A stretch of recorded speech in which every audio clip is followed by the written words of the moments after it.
Welcome to Everything But the Kitchen Dink, the podcast where we discuss all things pickleball with your hosts, Rob and Andy.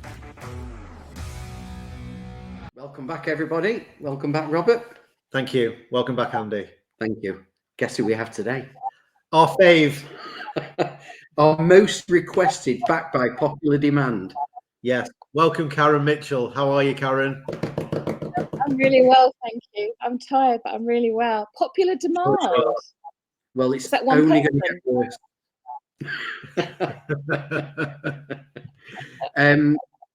By our popular demand. Oh, okay. Two people.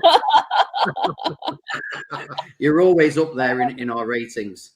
You're like, Oh, when the Beatles have a few songs out in the past and they dominate the top 10. That's you. But welcome back. It's great to have you. It's been about 7 months since we've had you on. I think it has. Yeah. Time flies. It was just after the Nationals, I think, or was it just before the Nationals? Yes, it was just before. The Nationals. Yeah. We've had another National since then. Exactly. We have. Well, we might as well start with that. Let's go in chronological order. Okay. The Nationals was obviously it's growing and growing. You know, are we out? I'm assuming it was a massive success. I mean, it wasn't for us, but that's a different story. I'm assuming are we outgrowing Bolton? Because we had that conversation then that you were almost outgrowing. We have outgrown Bolton, but we will be a year because we haven't managed to, find our new location yet. So we're still working on that. Can't give anything away. Same way as we've really outgrown Telford, but again we couldn't get it over the line. A new one. There's an exciting opportunity that we're trying to get over the line for next year, and we're very hopeful about it. So again, I'm going to keep my powder dry. It'd be nice to be invited back for, right? Yeah. Okay. Yeah. Fair enough. Okay, we can't squeeze it out of you.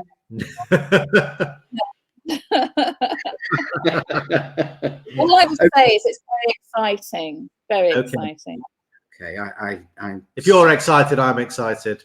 I smell a purpose 25 court venue. That's what I'm thinking. Well, we'll see. But yeah, I need more than 25 courts. We've got 40. So yeah, to be honest, I could do with 80 courts, but anyway. Okay, and where obviously we had the whole things where it was so busy you had to move singles. Was the singles open that happened recently? Would you consider that was a success? It was for me. Yeah, I think it was a great event, actually. I mean, it had a lovely atmosphere. The floor surface was great. The whole weekend, everyone seemed to really enjoy it. And you wouldn't believe how many singles players there were, so probably you want me to tell you how many singles players there were, and I can't remember. Be interesting to know. Yeah. I'll carry on talking while I look it up quickly. I don't keep numbers in my head very easily. I thought it was great that you had the festival running alongside it. For me, I really enjoyed it. I thought it was a great event. Everyone was so friendly. It was a nice, as you said, it's a really nice atmosphere there. I think people didn't feel the pressure as much because it's just you on the singles court and you haven't got a partner to worry about. So maybe that was the reason. But it was just a really nice atmosphere. Everyone was chatting, having fun. And I thought it was just a great event. So I'm looking forward to doing it again. Thank you. I think it was just shy of 400 people. Amazing. Yeah, it was amazing. In fact, that's bigger than a lot of tournaments, right? So, just for singles, that's pretty incredible. How did you come to that decision? Is that something that was pondered for a long time about splitting the singles, or was it just one day, or did you agonize over it? Oh, I agonize over lots of things, actually, because I want everything to be fair. And it was this delicate balance between increasing capacity or keeping singles. And, I know lots of people love singles, so I didn't really want to let people down. but we really did need to increase capacity. Otherwise, more people were going to be disappointed, right? So we ended up erring on the side of increasing capacity, and saying that we would do a singles event. Now, what I didn't know when we made that decision was how difficult it was going to be to find somewhere to house our singles event.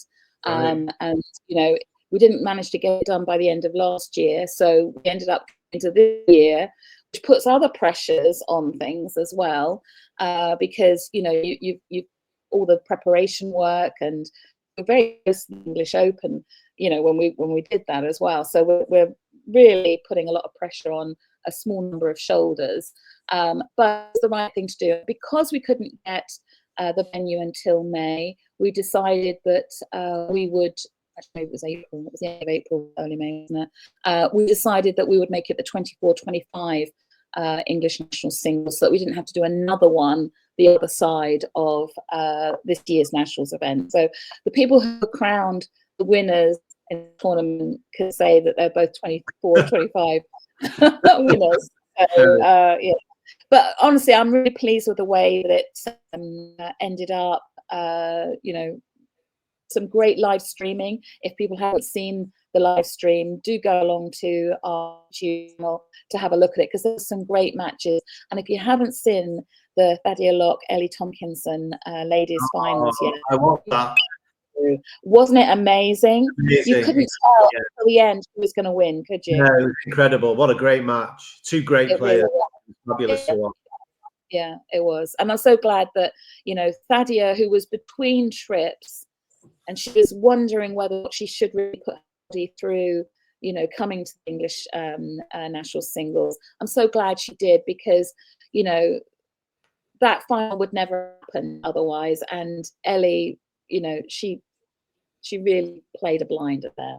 Yeah, she did. And is this the way forward now, to split the singles going forward? I'm hoping that next year's venue will actually be big enough that we can have all it together. So I don't want to have extra tournaments. We're a small volunteer pool. It puts a lot of pressure on everyone. So I'd rather not separate tournaments, but it shows that you can, right? So if we had more volunteers, maybe we could do more tournaments, but I'd rather not. Well, if you're listening to this and you can volunteer and help Pickleball England out, then get in touch with Karen. She's always looking for volunteers, and it will be greatly appreciated by them, wouldn't it, Karen? So absolutely. Shout out for volunteers there. You should volunteer. Yeah, well, maybe I will if I have time. You know, I'm a bit busy boy. So have you had feedback from players that actually played in the singles, and have you had feedback from them? Did they enjoy it? I know you said we got a lot of emails from people saying how much they enjoyed it. There was also a lot of media comments about how much people had enjoyed it as well. Yeah. So yeah, no, all in all, very happy with the results of that event. And straight after we finished that one, we rolled on to getting the setup for registration for the English Open. So there was no time to rest. It was full on. As you know, we opened up registration on Sunday evening for that. Yeah. And even we are shocked at how quickly that filled up. Within 24 hours, 1,500 registrations. Isn't that incredible? And what's the capacity now? So we set the capacity at 2,000. And as at, you know, before I joined this call, we are currently at 1,907. So you can see we are nearly at capacity.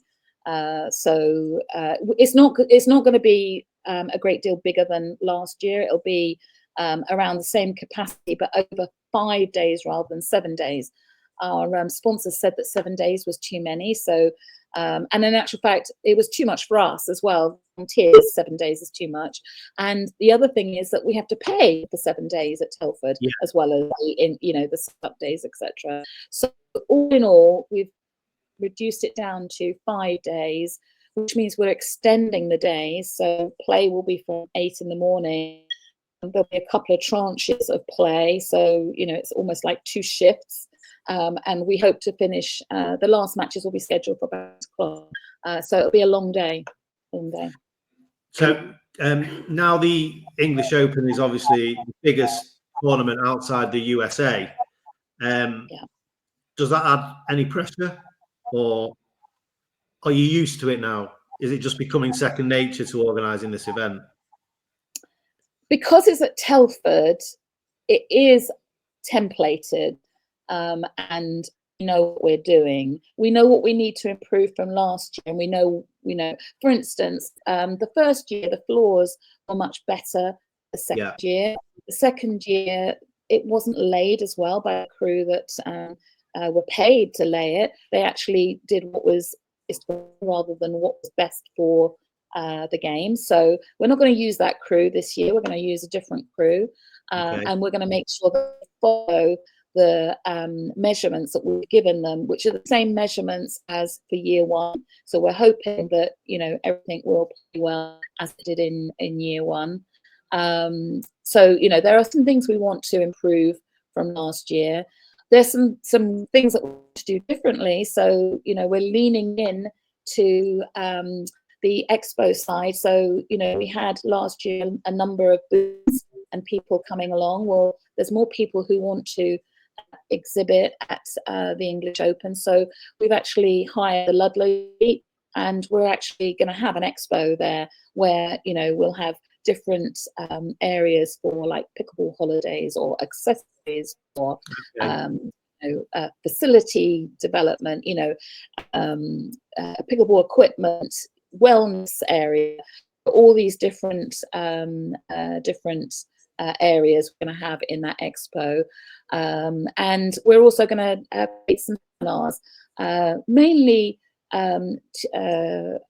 targeted towards club leaders and people who are developing pickleball, some key topics, around facility development and things like that, but stuff that will be of interest to others as well. So there's going to be lots of new additions to this year's tournament, but the rest of it is pretty cookie cutter. We know what we need to do, and actually I think we're a little bit ahead of the curve this year with some of the arrangements we've made as well. And is all that on site that you mentioned? All of that is on site. Yeah. Okay, that's great. And when you talk about increasing the hours, you just mean it'll start earlier and end later? Because we don't sleep. If you want to do the over 50s, 4 a.m. Yeah, in the middle of the night, that's fine by us. You'll only have to do one block. For the players, you only have to be there for the number of hours that your event will be playing on. It's the tournament organisers and the volunteers and all the rest of it that we need to be very mindful of, and we're going to try and give 2 shifts at least, that someone either does an early shift or a late shift. Lou and I were just talking earlier today that we'll probably be there the whole time just because we can't go.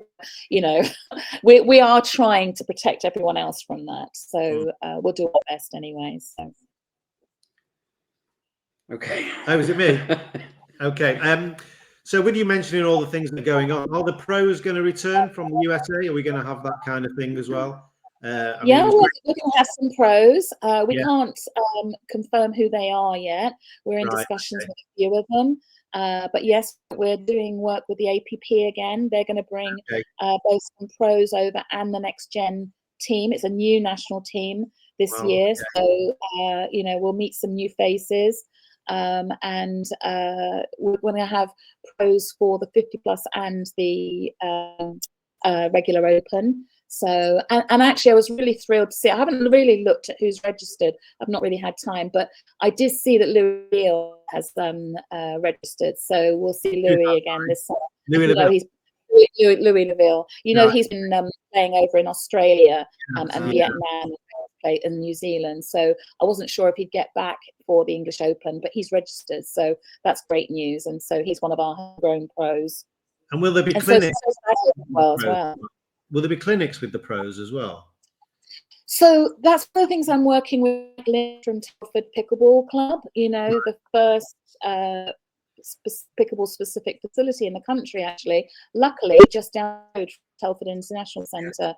So he is agreeable to us trying to do something with both the pros and doing a next gen thing for European players. So for youths, to do something with Ken Herman. Last year he did a talk. This year he wants to actually do some coaching for some of the youngsters. So we're just trying to finesse some of those details so that we can announce those. And I hope to meet with Mike, you know, in the next couple of weeks about that. And what about more TV coverage, or is it too early for that? Well, so I have got a plan to have a minimum of 2 live stream courts. So will be our regular one, the championship court. And then Pickle B have given me a quote for doing a live stream on a second court. I'm hoping we can afford that second live stream. So it depends on sponsorships and things like that. So the plan is to do one court, but you know, whether or not I can actually do that, that still remains to be seen. Okay. I mean, we will put some money towards it if we're not on that court. I'll take you up on that, Andy.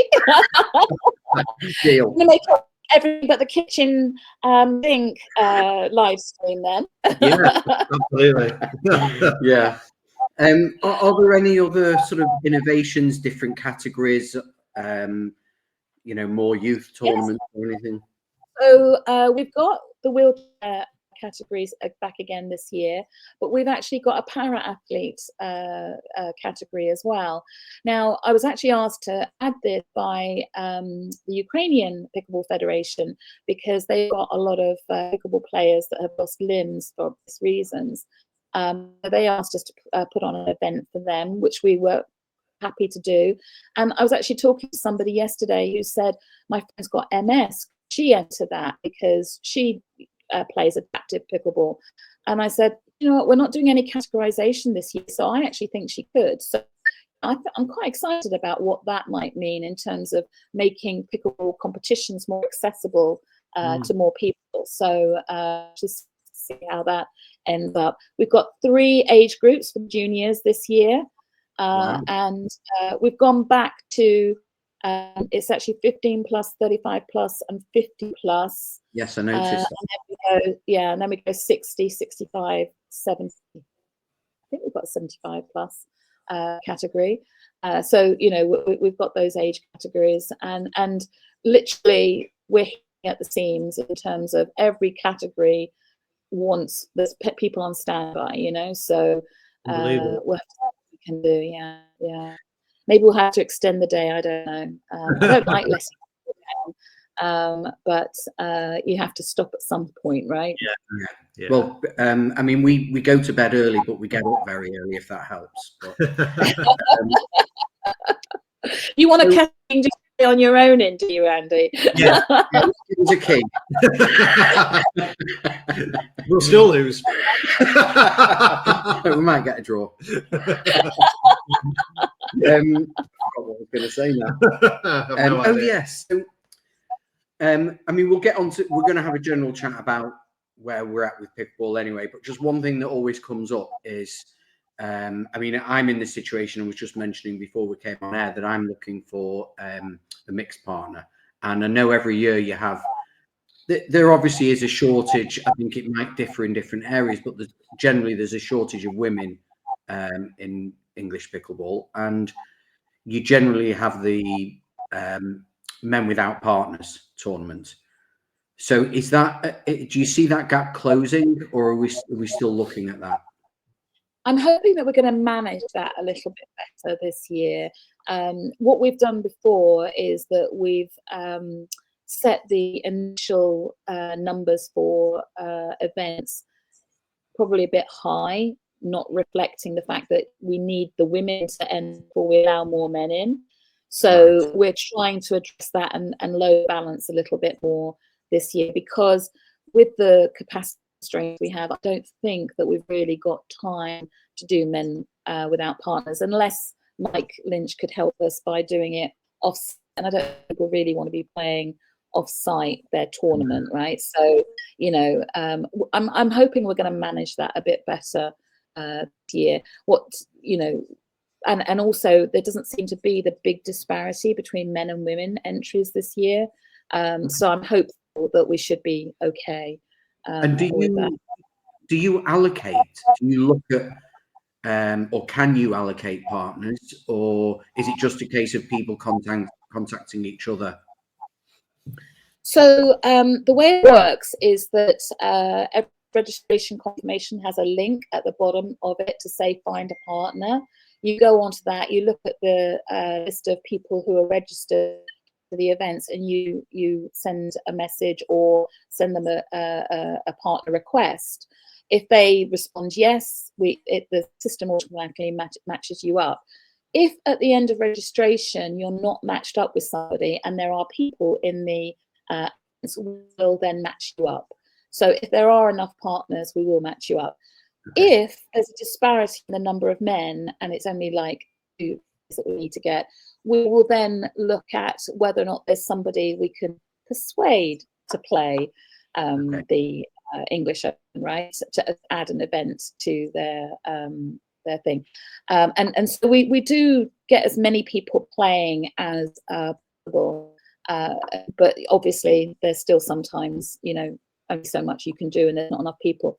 I think the men scare the women, to be honest, because you know, when they're dominating the court, sometimes they might think, well, that's my ball. Do you know what I mean? So some people enter the women's double, not the mixed.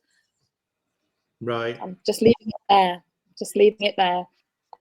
Sorry, it cuts out them. I never. So they just enter the ladies and not the mixed. Right. Okay. Yeah. Okay. Which is interesting, actually. I never thought of it like that. But yeah, that's a very good point. Okay, so fine. So people, what I'm getting at really is people, if you don't have a partner, really, everybody should be putting their name down if they want to play the mix and they don't have a partner, and then see what happens. Yeah. Yeah. Just going back to the volunteers that you mentioned earlier, and if people do want to volunteer, what kind of roles would they be filling? I mean, would they do a refereeing role, or would it just be like helping out on the day? I mean, have you got people to referee this year? Or how's that going to work? So I'm glad you mentioned that, because I'm hoping that we're going to get up to 30 referees this year. Okay. We've put together a package to try and attract people to come and referee. And we're going to have probably 4 to 5 from the US, some from the UK, because we've now got UK qualified referees. I don't know if you know, but I passed my level 1 referee badge recently. As if you haven't got any. Not that I'm going to referee. I'll just be too busy doing other stuff. But at least I'm qualified to referee. And there's also European referees that might want to volunteer to come and referee at, you know, what is a very prestigious event. To say that refereed at the English Open is something, you know, pretty good to put on your CV after all. So if I said I'm free to volunteer on a couple of days, I wouldn't be able to referee because I've not done any training or anything like that. So you have to have some qualification to be able to do it. Yes, yeah. You do. You know, these people have actually paid their own money to invest in getting that qualification. So, so for that reason, you know, we've put together a package for them. It by no means covers all their costs, but, you know, at least it's some contribution towards that time and effort, right? So, but we do have other roles. We've got the welcome desk, which is always a favorite. We've got the court monitor tables, runners. What else have we got? I actually do need volunteers for lots of other jobs that will come out of the additional arrangements we've got, you know, for seminars and things like that. Because the logistics of all of that means that we need people who are responsible for making sure things happen on time, you know. So the junior event and the wheelchair event, we'd like a volunteer to manage those events so that they don't have to be running all over the place to get their cards and everything. They can just be at the courts, and someone will organise them, you know. So yeah, there's a number of roles, and the nice thing about the volunteer roles at Telford is that you get your parking paid, which saves you £5.50 a day, and you know, we do give food and drink if you do a certain number of hours, etc. So and hopefully we'll have a nice t-shirt as a souvenir, you know, things like that. Yeah, that's great. And how many more are you looking for? And how can, if you want to, you know, you mentioned about well, how do people become a volunteer, if you want to let people know? So on the site for the tournament, there was a link for volunteers to complete the form. I'm add that to the website, and I think Louise is going to do a Facebook post asking for people to volunteer as well. So we're going to actually start marketing that a bit more. We've had about 20 people already volunteer, but this is one of those jobs that we could start after registration open. It's sort of like, we need to have the volunteers by the time a week before, so that we can allocate their slot and their job, and brief them, etc. So this is something we'll be working on in the next few weeks. Okay. One thing that was mentioned to us a while ago is the idea of, because it's so busy and so oversubscribed, will you always have a cap, or will there be some kind of pre-qualify for certain events?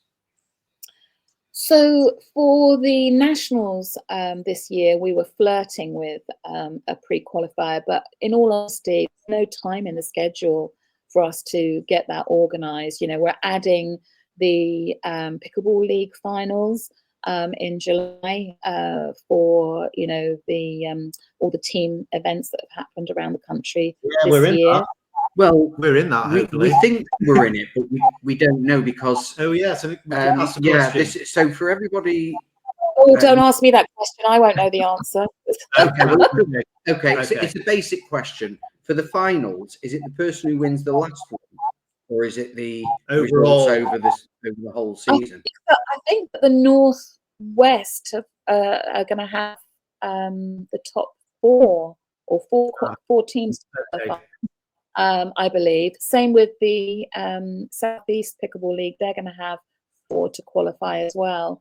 Then there's a couple of regions that have got 2, and then the regions that have literally just introduced their league are going to have 1 qualifier for it. So I think it's going to be 16 teams in total. That much I do know. But if you've got more questions, I Okay. I know that it's up north for a change, which is great. Listen, Leeds, I thought that might please you. Leeds, 40 minutes. There you go. You can't, right? I'm happy with Leeds, believe me. So it's going to be like, from an English point of view, it's going to be like a Champions League. I mean, if you just give me a second, I'll explain to Robert what that means. Don't talk about football. You don't talk about football. Oh, you didn't have a good night last night, did you? No, I didn't have a good night. No. So let's just talk about the recognition. Yeah, the big news. The big news from Sport England and getting the governing body status now. Tell us how that came about, and how excited are you for that to happen? I mean, when we last spoke to you, you were sort of leaving messages, and you didn't really know where you were at, and you wanted to add things on and you couldn't, and it was a bit up in the air. So take it from then. Gosh, that was so long ago. I can hardly remember. What's happened since then? Yeah. So it was December. It was. Oh gosh! Oh, what a night! It's just come in my head. December. There was a board meeting for Sport England, and the board agreed to give Pickleball England the governing body status. So, we don't get any details than that, but they were reviewing both the LTA and Pickleball England, and luckily we were awarded it. That's great news for Pickleball Scotland as well, because that meant that Sport Scotland could recognise them. It leaves the door open for Pickleball Wales, that's been newly formed as well. Hopefully they will get the recognition for Wales as well. So we were notified in December immediately. I think it was the meeting took place, and then by the following Monday we were notified of the decision, which obviously we were really pleased about. There were some things that we needed to do to get into place to notify it. That's all been done. So hopefully onwards and upwards. And actually I've noticed that recognition that pickleball is being taken more seriously by people, and the number of inquiries about pickleball have just shot through the roof. So hopefully that will result in greater growth.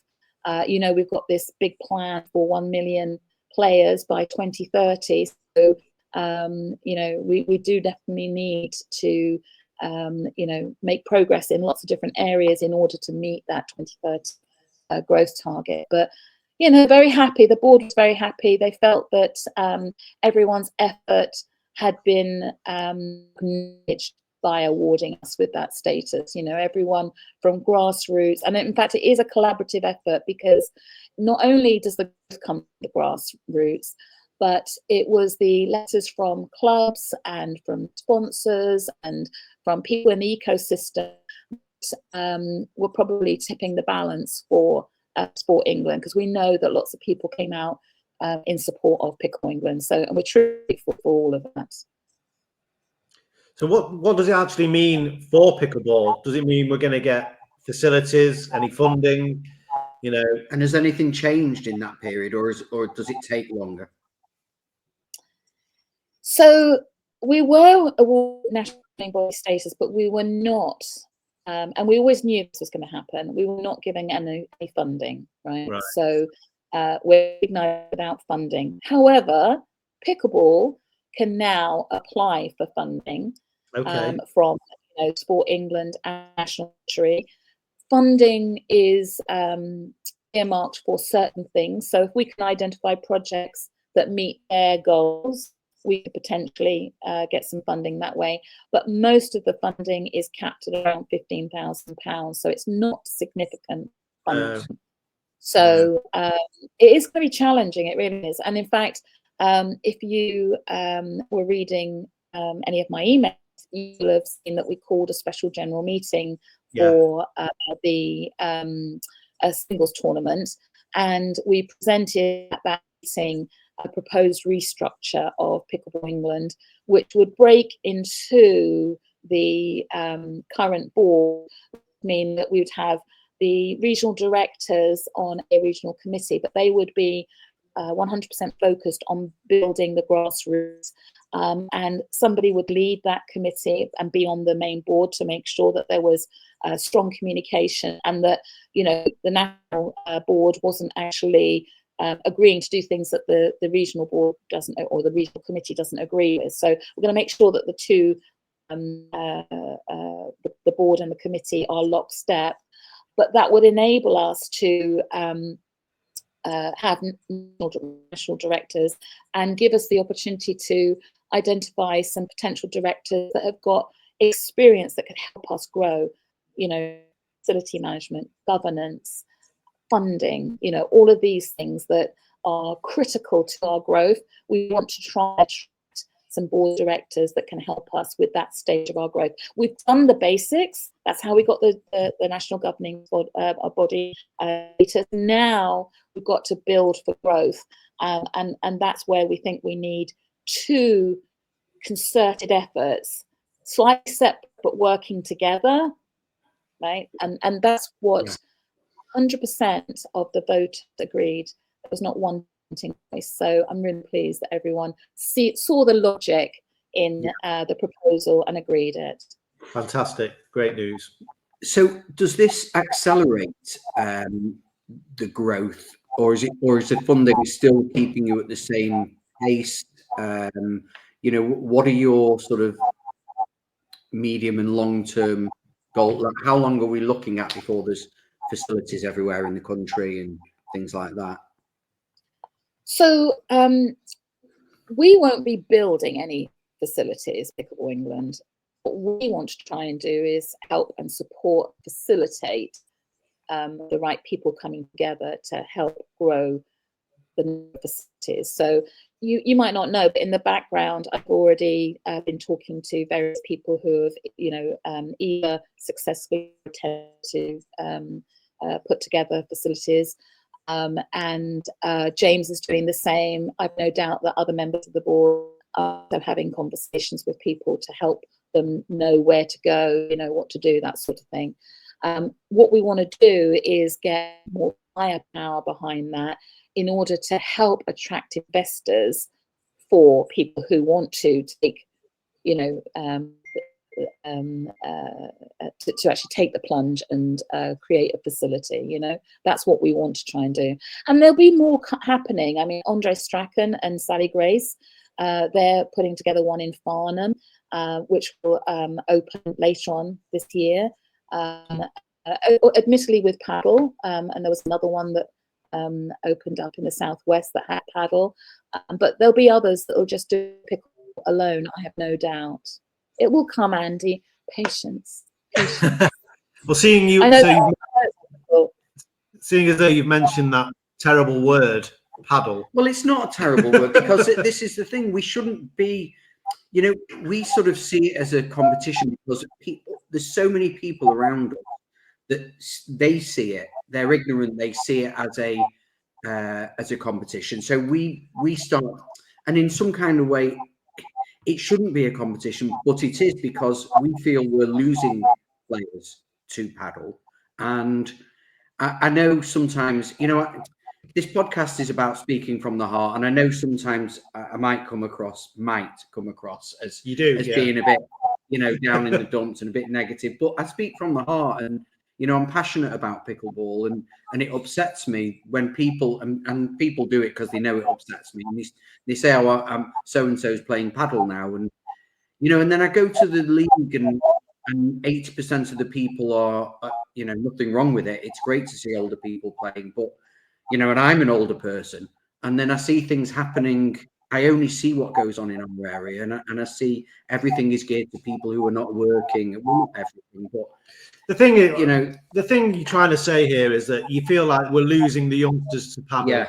And the thing is with paddle, because they've got purpose-built facilities cropping up everywhere, they're easily accessible, where we struggle because we're still playing in sports hall used for everything else. So do you feel like, Karen, that we are losing youngsters to paddle? And they're going... No, I see lots of youngsters playing pickleball, and you know, the demand for junior competition is definitely there. And you know, in fact, a lot of the juniors want to play in the adult competitions as well. So I don't think we're losing the juniors for that reason. I think that we are more likely to lose the juniors because lots of clubs are not accepting juniors as members or to play in their facilities, in their sessions, and that's because they're a bit scared of safeguarding. And we're going to be actually putting out some communications around safeguarding very soon. And in fact, we're going to have I've just had a conversation today with Stuart Traylor, who is our safeguarding lead for Pickleball England, and he's agreed to have a booth at the expert side of things, which is around safeguarding, and ask Stuart, you know, so that any queries you've got, you can go and ask Stuart and he can help, you know. And as just with communicating out about safeguarding, it doesn't necessarily have to be scary. It's just about understanding your responsibilities. That's all it is. So you can address the safeguarding and make sure everyone knows what it means, what they have to do, have a process that is documented, and they understand the process and they sign up to it, then there's nothing to stop them from having juniors join their sessions, which actually will bring more juniors into the game. Plus, there's all the work happening on schools, which I'm not going to go into today, but that's definitely an area of focus for us. And the number of school inquiries is going through the roof. They're also asking for junior games amongst schools, you know, so there's going to be lots of opportunities in that regard as well. I don't think we're losing that race, Andy, if there is a race. In fact, you know, I would say that we're definitely in the race, and, you know, that some of the barriers that we don't have, that paddle has, you know, in terms of the court costs and things like that, will actually mean that ultimately, if there is a race, we might win it, right? The thing is, I want to encourage people to be active. And so, you know, at my club, for instance, the guy that plays tennis, paddle, and pickleball, he loves them all. He doesn't want to choose. He wants to play all of them. And that's the way we should think about sport. We'll play more than one sport. So let's not, you know, fight amongst ourselves. Let's make it an inclusive, welcoming atmosphere so people want to play multiple sports, really. No, I agree with that, and I think, you know, there are lots of youngsters playing, and what the Pickleball England is doing around the country in the schools is amazing. I was more sort of talking about the fact that, I mean, particularly around here, in the past 12 months, there's probably been 4 or 5 paddle facilities gone up. So it's more the 30s, 40s, you know.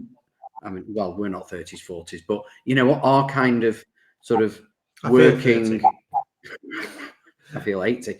But so all we see here is around our area is we are losing people. And then it's difficult because we would love to have people come to our club, but we only have one evening a week because we can't get the availability on other nights.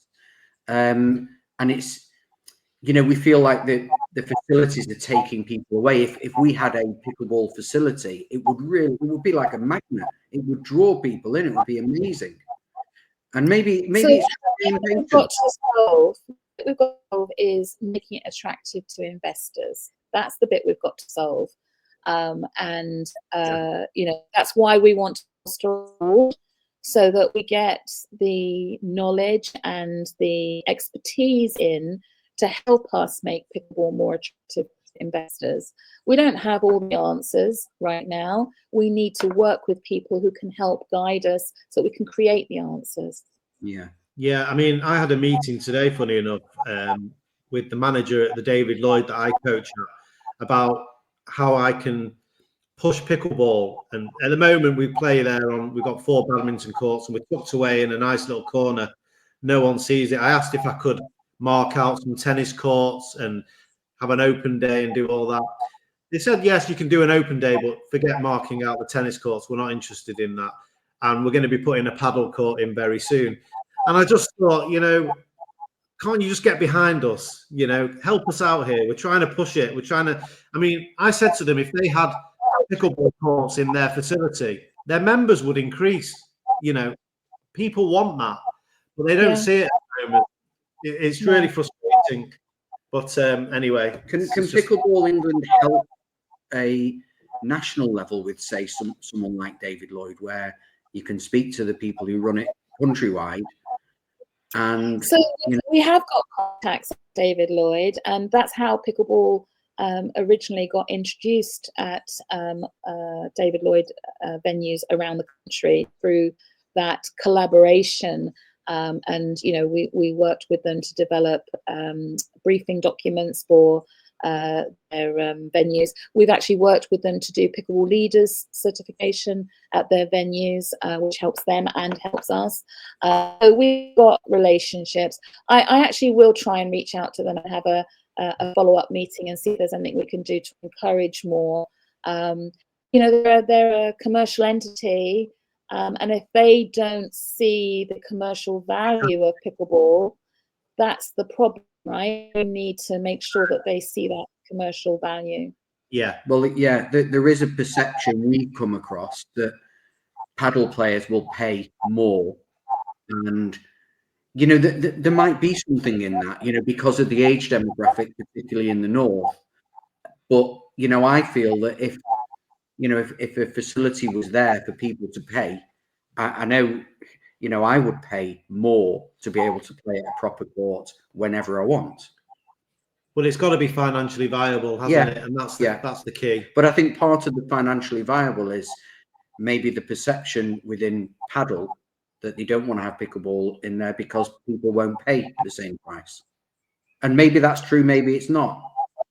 Well, I mean, what they should do then is test out some different pricing and see what happens, right? So I'll make a note to reach out to David Lloyd's. Okay. In the meantime, one of the things I'd like to talk about is Picklebook. Have you both got your profile on Picklebook? I I don't know what that is. No. See, I don't either. I write lots of emails and no one reads them. It's so He's got the doorbell. It's probably Right. another paddle. yeah, it probably is. Yeah.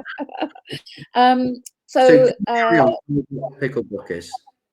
So this year we wrote out to say that we're going to be moving to a new system for our membership database. So that's both for. Yeah, I did see it. I did see it, but I just didn't understand what it was. So, would you like to explain it to us? Well, it's so at the moment, or before we moved to Picklebook, we had our database on our website actually, so that people could log into the website, etc. Now we've moved it to Picklebook, which is a scalable system that we can grow with. And the idea is, if you can imagine that you are a member of Pickleball England, you go into Picklebook and you can choose on there what you want to enter. So you log in, you identify the event, your information is pre-populated into the event registration to save time, right? And then the registration process happens, etc. We're trying to get everything all onto one piece of software, and the event management piece is being developed at the moment, as is some modules for clubs. And it's all about adding to it. For the moment, it's just a membership database.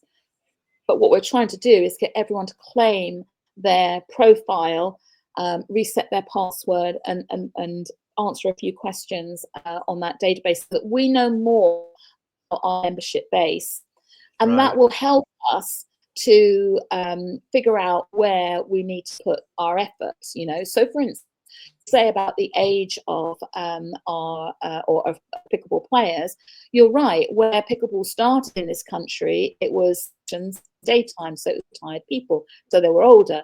But there's definitely more younger players coming through because the age profile is going down, and Picklebook will give us that snapshot by region, even by county, of the number of players at different age groups and things like that. We can see where it's working, and we can see what the best practice is to try and take that into other areas as well. So it's about us access to data that we can do things with, rather than having a bit of a black box that we know X number of players, but we don't really know much about those players. Does that make sense? Yes. Yeah. So we just do that by going on Pickleball England website and just register for that. So if you there was a link on your last email from Pickleball England, or maybe the one, and it was saying go here and claim. If you want to, if you don't want to look at the email, just go to the individual registration, click on that as though you're going to register, but instead of registering again, do forgotten password in our database. We'll send you a password link. You set your password, and then you answer a few questions and you're done. Obviously, it's a few-minute process. Okay. So everybody go and do that. Yeah. Please. Just a bit about other companies setting up MLP style events in this country. I've seen a few popping up, just saying that they're putting on this, I don't know, players going and spectators going to watch some of the top players. Are Pickleball England involved in this, or do you have any issues with this, or do you know about it? We're not involved in it. I've not had conversations with them about it, so I can't really answer any questions. Right. Okay. Either. It was just something I saw pop up on Facebook, and I was just curious what it all was. But is it a problem?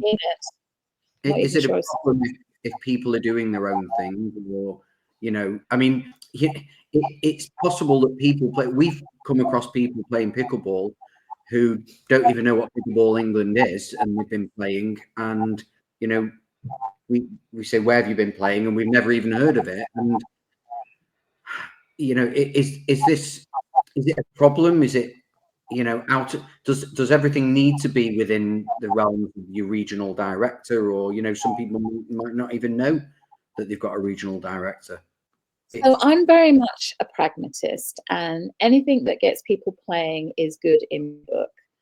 What I would really like to do is to encourage pickleball players to encourage the people they meet to join Pickleball England, because you know, again, it helps us understand who's playing. We only see the data on aggregates. No one has to worry about, you know, us looking at individual members or whatever. We're looking at the data on aggregate, but knowing where the growth is really critical to help us be more effective in the future. So, you know, if you do hear of people playing, you don't know where that is, say to them, please go along and have a look at the Pickleball England website and either register your club or, you know, register players. We are actually doing some work at the moment on what I call our value proposition, because we will always have fee-free levels, but we want to see if we can get some, because we're not going to be funded by Sport England, we want to try and get some income coming in on a regular basis. So we're looking at having some membership tiers for members and for clubs, and putting some value behind that so that it justifies the membership fees. So we're working on that. There's an awful lot of things going on right now behind the scenes. Everyone's working, you know, really hard. But, you know, we obviously have to figure out to launch different pieces, and some are dependent on other pieces first before they can go live, right? So Picklebook was stage 1, stage 2, value proposition, etc., and putting events on it, you know, and there'll be lots of other stages as well. Okay. I just wanted to, just going back to facilities again, a while ago, probably after the Open, last year's Open,